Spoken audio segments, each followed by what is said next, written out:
We are talking with Richard Heinberg, author of The Party's Over, Oil, War, and the Fate of Industrial Societies. Richard, thank you for joining us today. Good to be with you, Mike. Let me start out and ask if you could give us a brief bio of yourself. Yeah. Well, I'm a journalist. I publish a monthly newsletter, M-U-S-E-L-E-T-T-E-R.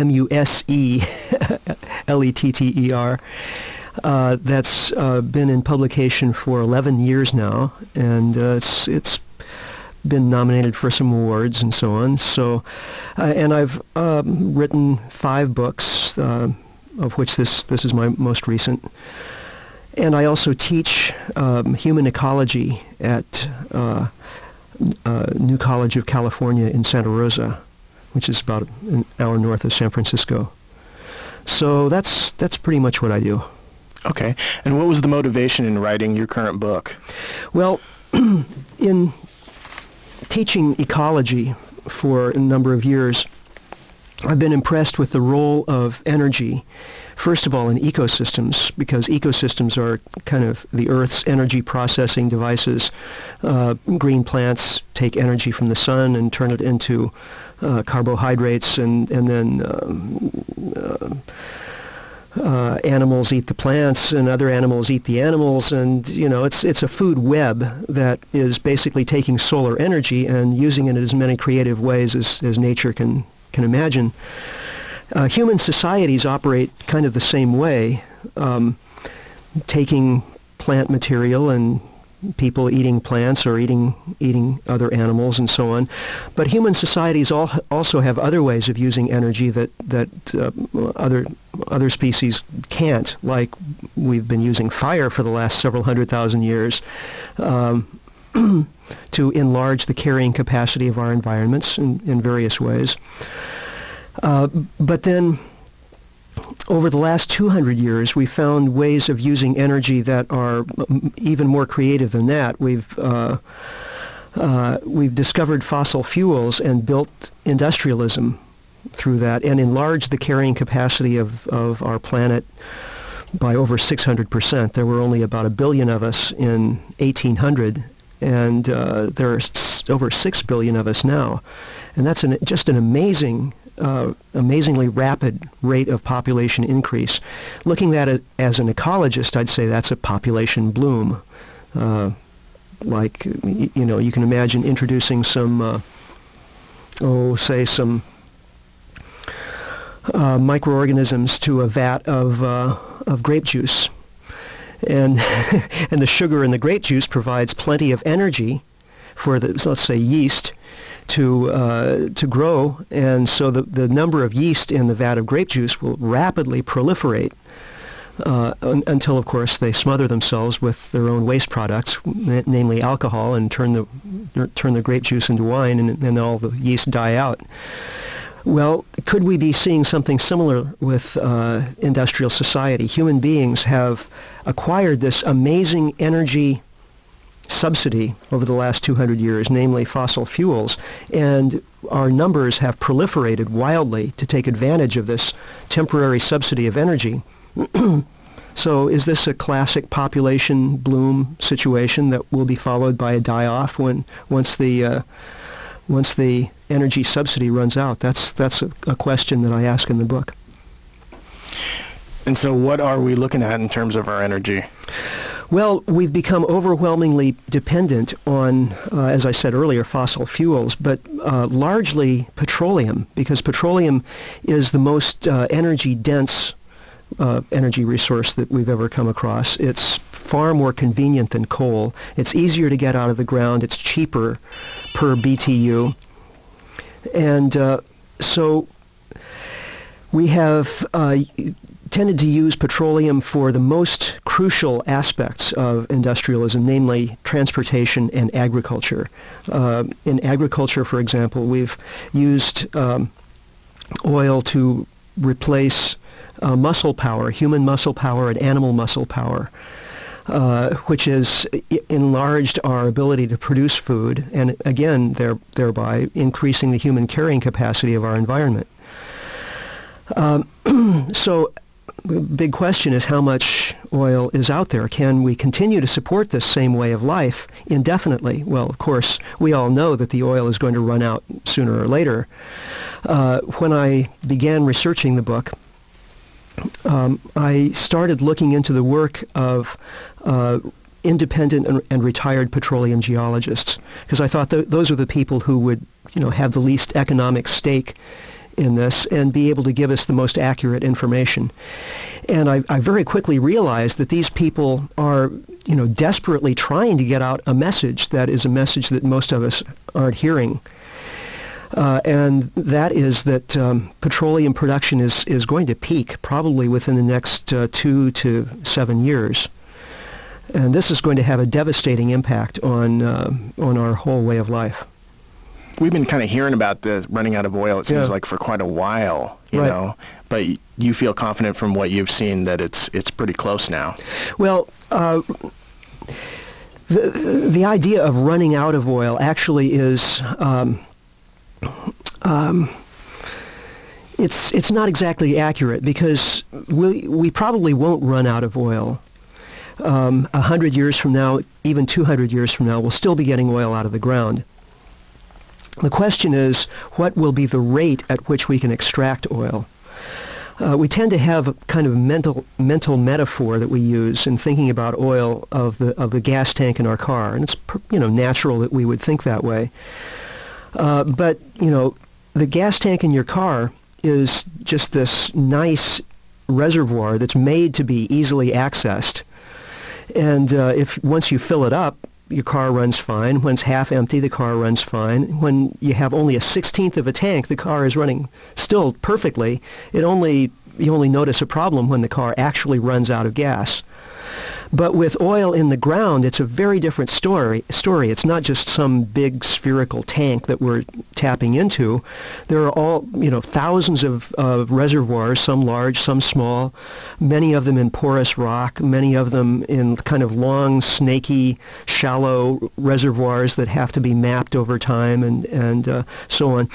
So as petroleum geologists have found over time, there tends to be a sort of bell-shaped curve in petroleum production from any given reservoir. And this is dictated by the physics of the process.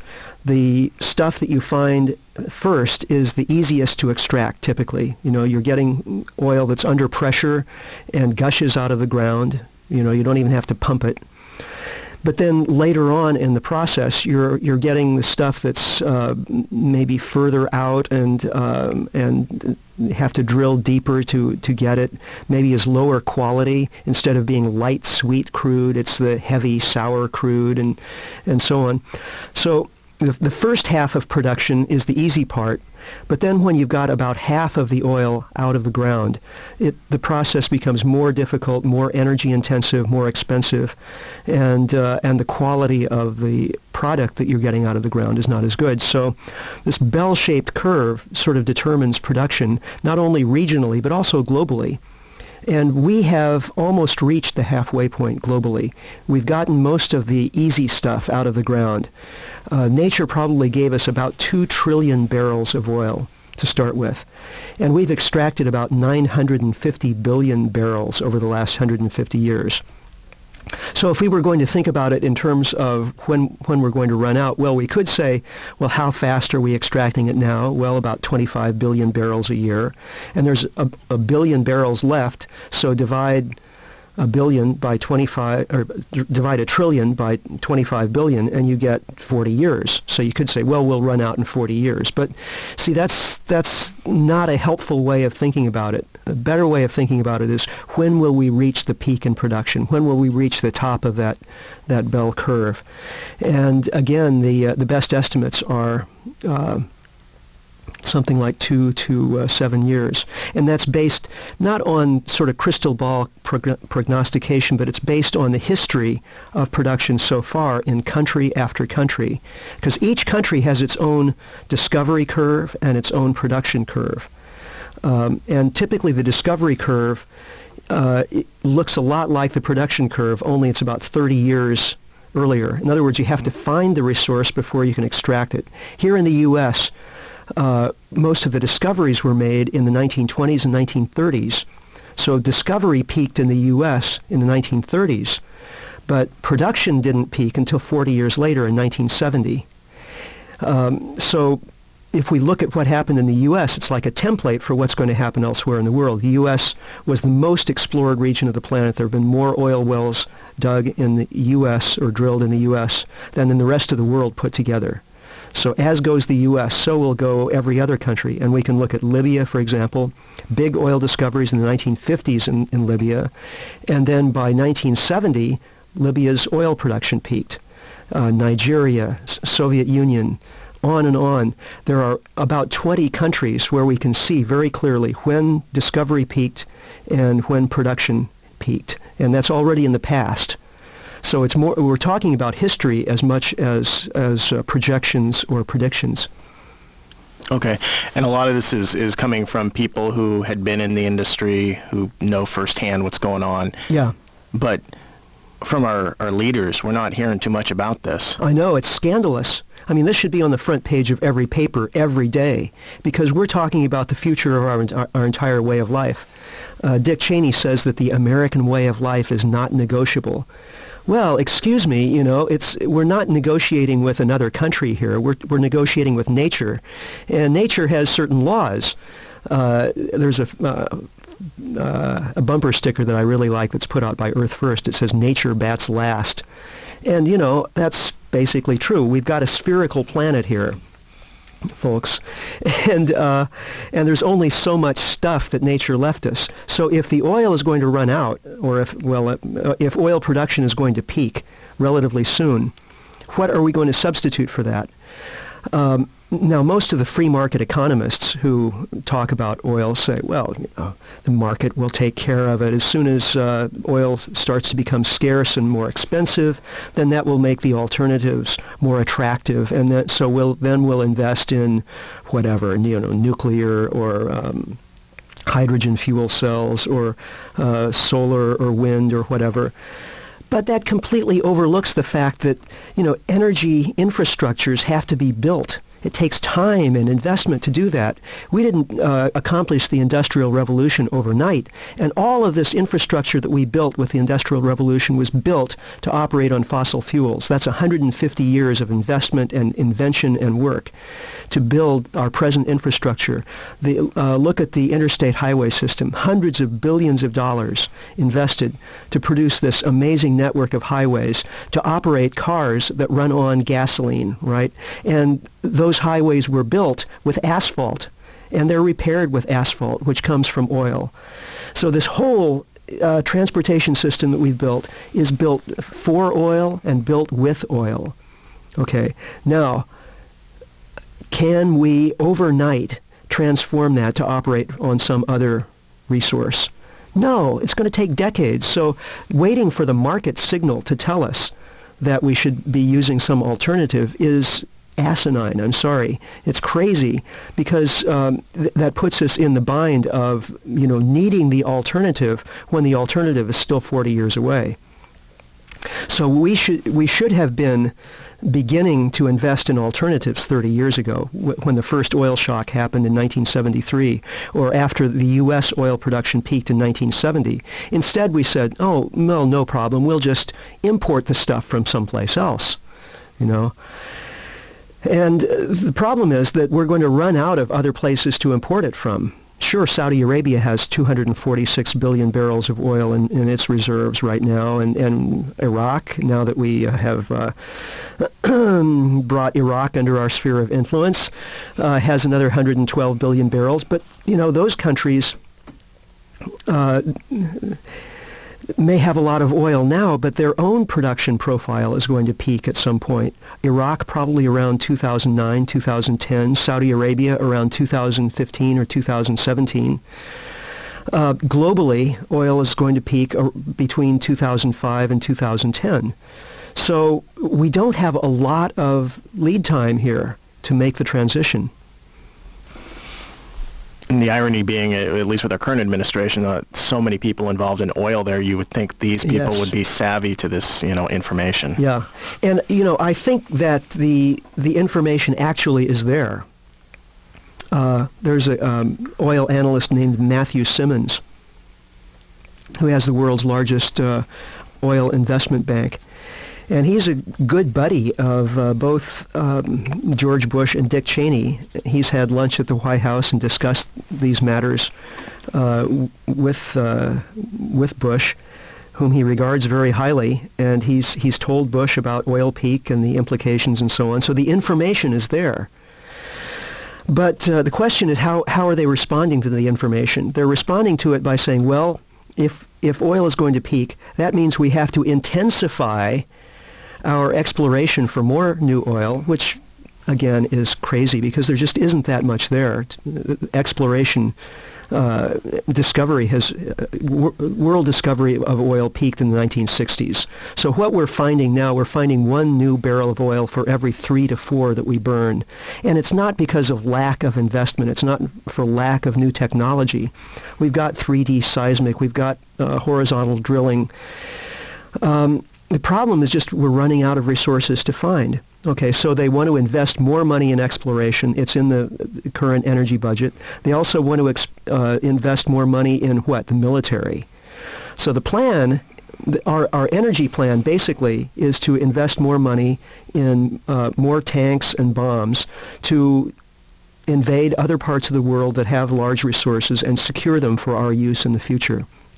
Again, this is an insane energy policy, but it's one that I guess makes sense within a certain very narrow mindset, because the alternative to this would be to tell the American people that our American way of life is based on non-renewable resources that are running out fast, and that in order to retain any semblance of an industrial way of life, we've got to scale back. That American way of life based on the SUV in every garage and, 10 toasters and television sets in every house and so on, can't continue.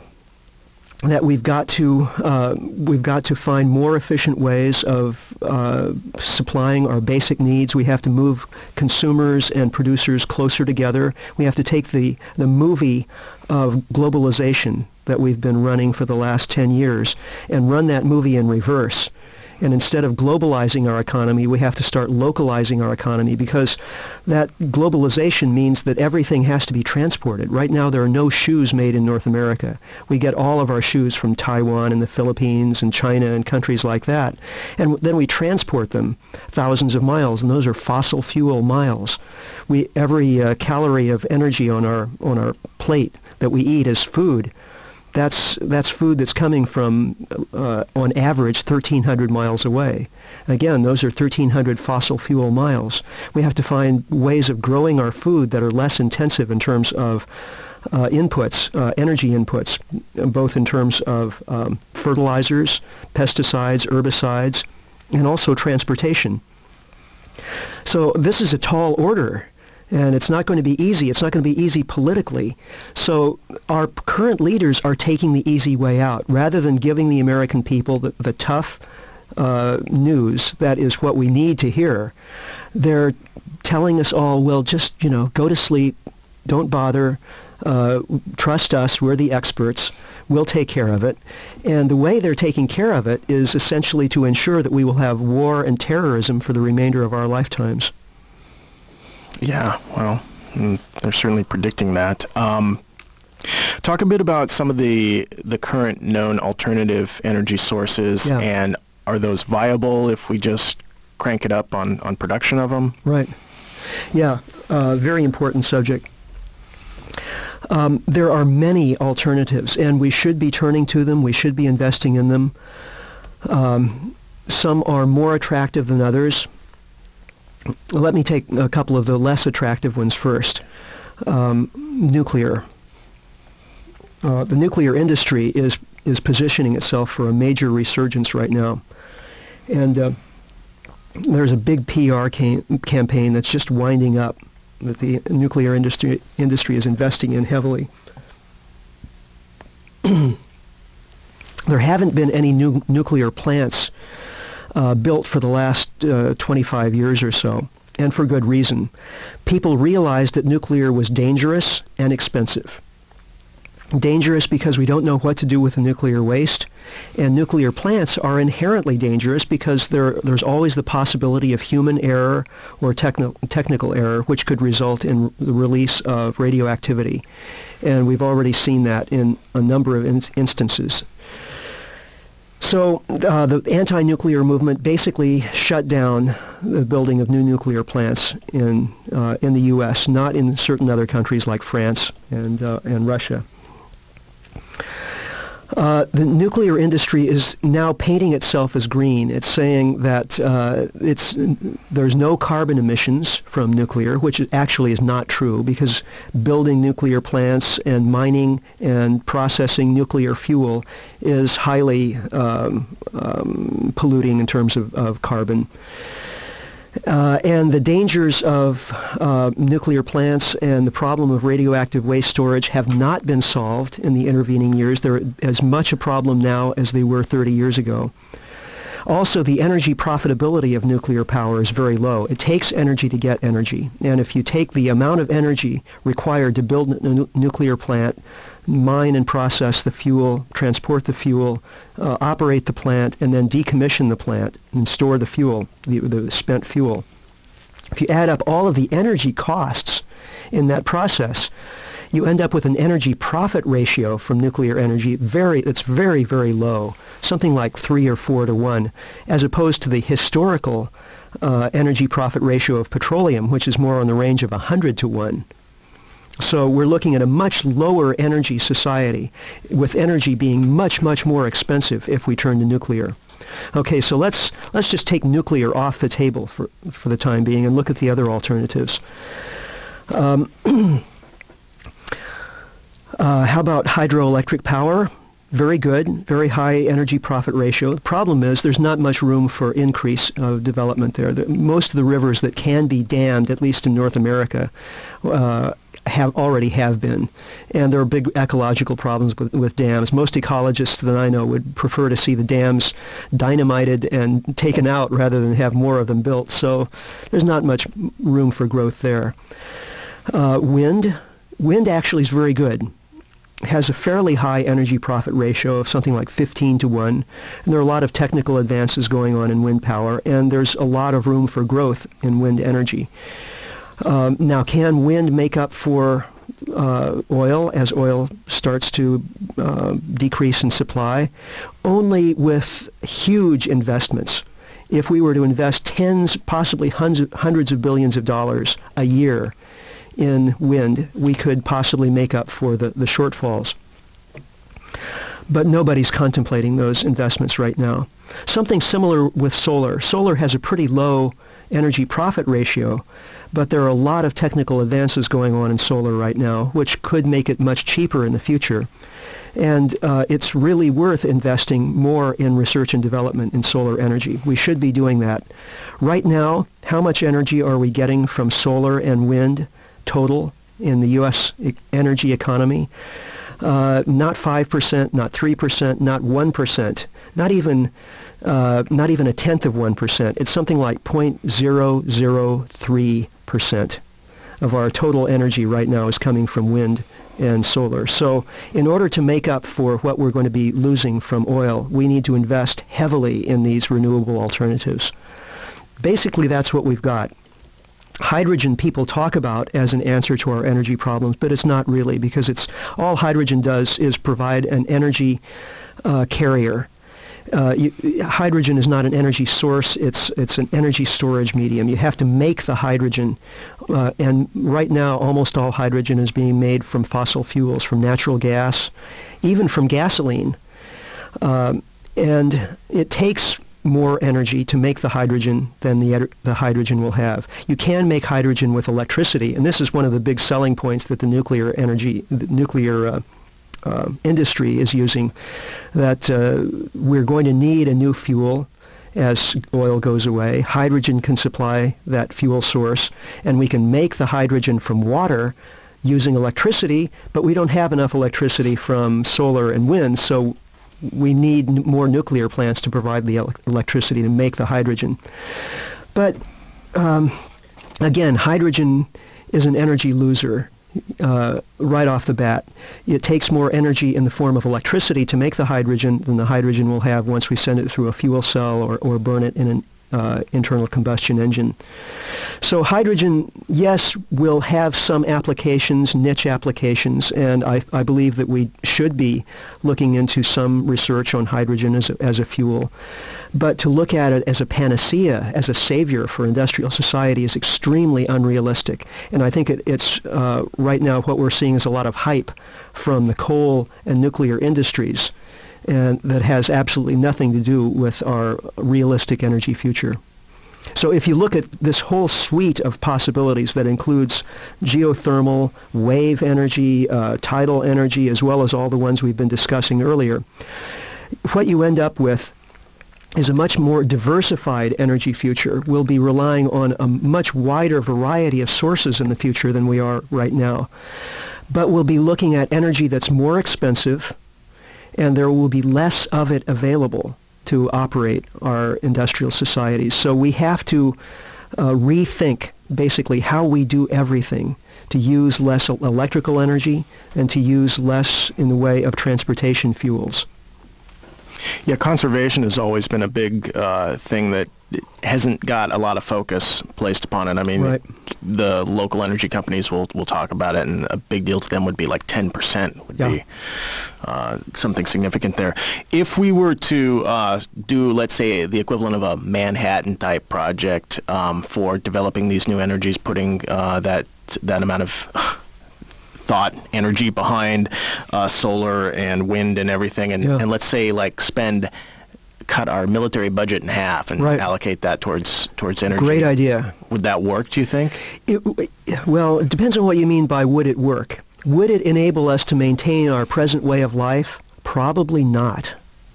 Would it enable us to make a livable transition from our current energy-intensive way of life to another way of life that would be fulfilling, that would enable us to survive, that would enable our children and grandchildren to survive? Yes. If that's what you mean by would it work, yes, it would. And that's what we should be doing. Our current course of action, which is to just simply, use the military to take over existing petroleum supplies and use them till they're gone,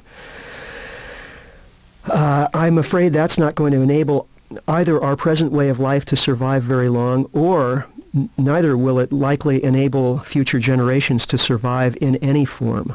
I think that's imperiling the future existence of human life on the planet Earth.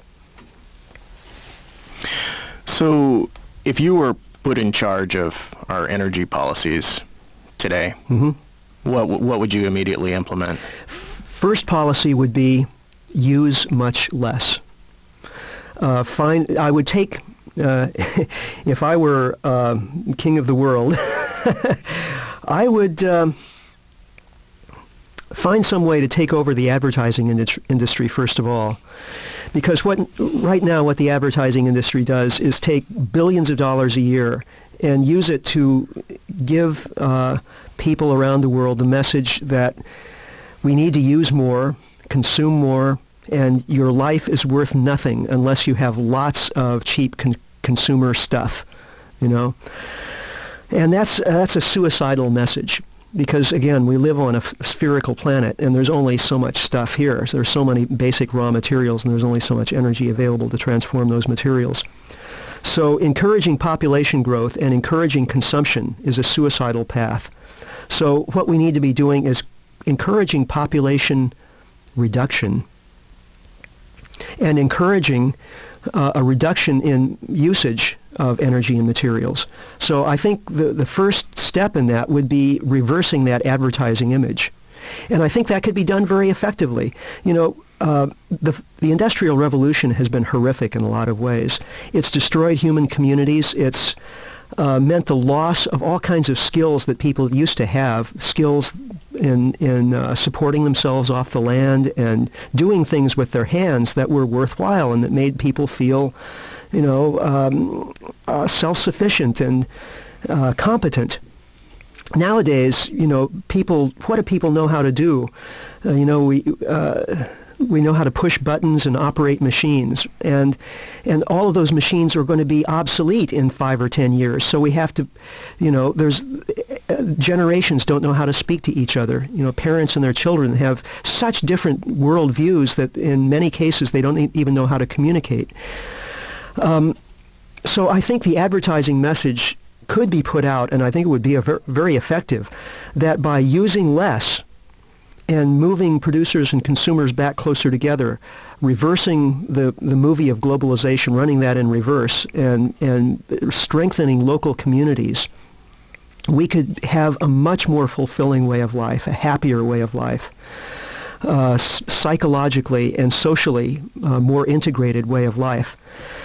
And so if that message were put out there, and if we had real political leadership to lead the way, I think we could make this transition in a coordinated way, and in a way that would not only be preserving human life, but also life of other species. Just yesterday, I know the show's being taped, so what was the date? May 15th, the Seattle Times ran a cover front page story on the fact that that 90% of the fisheries around the globe are depleted.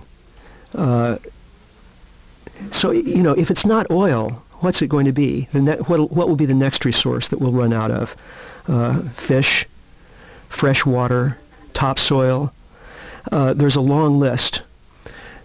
So nature is really tapping us on the shoulder here and saying, look, you have to change your ways. So here's the opportunity to start with fossil fuels right now, and it's not just a moral choice. It's not saying, to save the whales and to save the dolphins, we'll cut back a little bit. We're talking about survival here. Fundamentally, the choice that we have to make is between perpetual war and ultimate species suicide on one hand, or cutting back, changing our way of life, and becoming more sensible on the other. If it's put in those terms, if the advertising message is put out that way, I think the vast majority of people are going to say, yeah, okay, let's pull together, like we did in World War II. We had energy rationing, we had gasoline rationing in World War II. People had to grow victory gardens. They couldn't just go out and shop for nylons and consumer products the way they might have wanted to, but they realized that they were pulling together for their common good and for their common survival. And all of the advertising industry pulled together during World War II to get that message out and to help people undertake those hard choices, personal choices, and it worked. So I know it can work in the future if we have the political will to make it happen. Now, do you know of examples around the country where some of this is taking place? I mean, it seems like a good thing that on one level we can be starting at our community level, already. Well, sure. I mean, the organic farming movement is a perfect example of this. There are a lot of people who realize that industrial agriculture is bad for our health, and it's also bad for the land. It's bad for the ecology. And so people are willing to go out of their way to spend more for organic food and maybe drive across town, using more fossil fuels. Anyway, doing whatever is necessary to support organic agriculture. And so that's one example. Another example is that there are places, not necessarily in the U.S., but around the world, where people are finding ways to reduce their energy usage and do exactly the kinds of things that we've been talking about. For example, Cuba. Okay, in the late 1980s, when the Soviet Empire collapsed, Cuba suddenly found itself without a fuel supply, without an oil supply. So the Cubans were forced to go back to organic agriculture, reduce their chemical inputs in food production, to rely more on bicycles and less on cars, to move producers and consumers closer together, and so on. So there's a perfect example of how it can be done. Now in Cuba, of course, they have a socialist or communist economy and political system, which certainly has its drawbacks. I wouldn't question that. But on the other hand, it's enabled the society to make this transition in a coordinated way. You didn't have corporations and advertisers, sending out a contrary message. The message to the people was a unified message saying, okay, we have a problem here, we have to cut back, we have to change our way of life. And people did it. They pulled together. And I haven't been to Cuba myself, but I know many people who've traveled there, and they say it's really quite remarkable to see how people get by on much less and still have a very happy way of life. I mean, the music, the culture, everything about their way of life is in many ways, quite admirable. So, yes, clearly it's possible. We can do it. Give me your sense for how you see our culture and our population right now, if they're really ready to make this leap. I mean, on the one hand, we just had a big energy fiasco with Enron, that right. but there was a legitimate shortage of electricity there as well. Yes. They just exacerbated the problem to an incredible degree. Are people finally ready to start implementing this stuff, do you think? Well, no, they aren't, because they don't have the message. They don't realize that this is the situation we're in. If you ask, 100 people at random, are you willing to cut back? Are you willing to drive less? Are you willing to give up your SUV? They'll say no, absolutely not, because they don't know what's at stake, and they don't know what the alternatives are. That's where the information is necessary. That's why I wrote my book, to get that information out. We have a small group of petroleum geologists, who are desperately trying to get this information out. They've worked in the industry their whole lives. They know what's at stake, and nobody's paying attention to them. We'd rather listen to the pitchmen on TV, telling us to buy the next gadget, and we deserve it because we're Americans, and so that message has to change, and we need real leadership. Now, what's likely to happen over the short term is that we will have more energy shortages starting probably this year, 2003, certainly in 2004, and it's not going to be oil that will hit us first, but natural gas. Everyone in the natural gas industry is sounding the alarm right now. They're telling us, look, we just can't find enough of the stuff. They're finding smaller wells on average.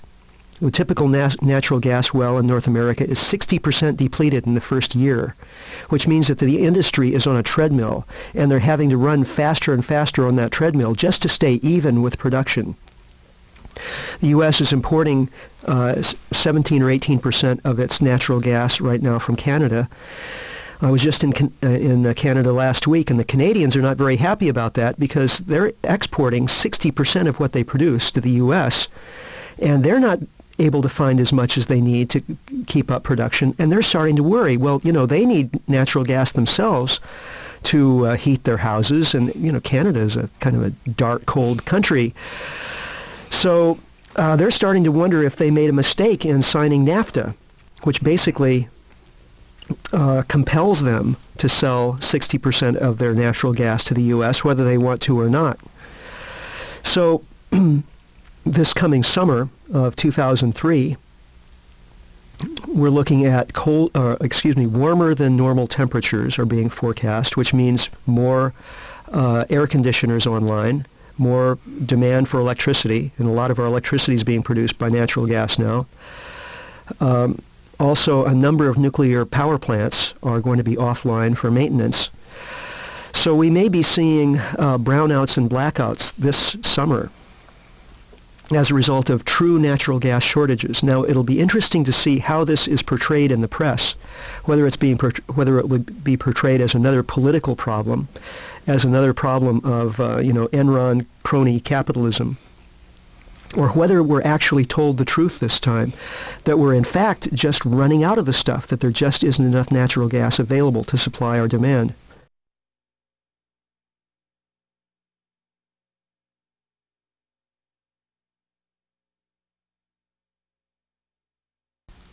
What's the message you would like to leave our listeners with? Well, the message that I would like to leave is that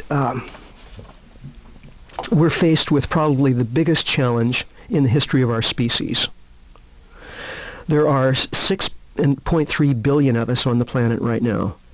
And there were fewer than 1 billion of us when we first discovered fossil fuels. We've added 5 billion to our population on the basis of this non-renewable energy supply. We've used transportation, we've used agricultural technical advances to support this added population load. And we're faced with a crisis because those resources are going to start becoming more scarce and expensive very soon. This is very serious business, and our lives and the lives of our children and grandchildren depend on our making the right choice. We need to see what's at stake here, and we need to get the information out to our friends and colleagues. We need to get the information out also to corporations and to the government, and let them know how we feel about this. Here in the U.S., things look pretty bleak because we have an administration in power that is going pell-mell, gung-ho down what I see as precisely the wrong avenue, just saying, intensify extraction and use the military to commandeer remaining resources and use them till they're gone. Around the world, a very different view prevails. And if you look at the world outside the U.S., you get a very different picture. People in Europe, people in the less consuming countries are very concerned about future oil supplies, and they are willing to undertake the kinds of conservation measures and hard choices that we've been talking about. It's not going to be easy for anyone in any country, but certainly outside the U.S. there's much greater awareness of the problem and much greater willingness to respond to it. So I think what we need to do in this country is join hands with people around the world to get this message across to our fellow Americans and to the people in charge of this country. And perhaps a regime change here in the U.S. is part of what needs to happen in order to solve this problem. I would guess that it is. So we are, as I said, faced with a crisis, but we are capable of getting through this. If we work together, if we have the right message, we make the right choices, we could arrive a century from now at a situation far better than what we're facing right now. We could be living in sustainable communities, eating food that's grown safely and organically close to where we live. Our communities could be much richer, more diverse, and more unified than they are now. We could have a way of life that's extremely satisfying, but we'll only get there if we make the right choices now. All right, we've been talking with Richard Heinberg, author of The Party's Over, Oil, War, and the Fate of Industrial Societies, which you can get through your local bookstores now. Richard, how can people get your newsletter? Well, they can contact me through www.museletter.com. They can also, there's a way they can email me through that website also. Very good. Well, thank you for talking with us today. It's been a pleasure, Mike. Thank you.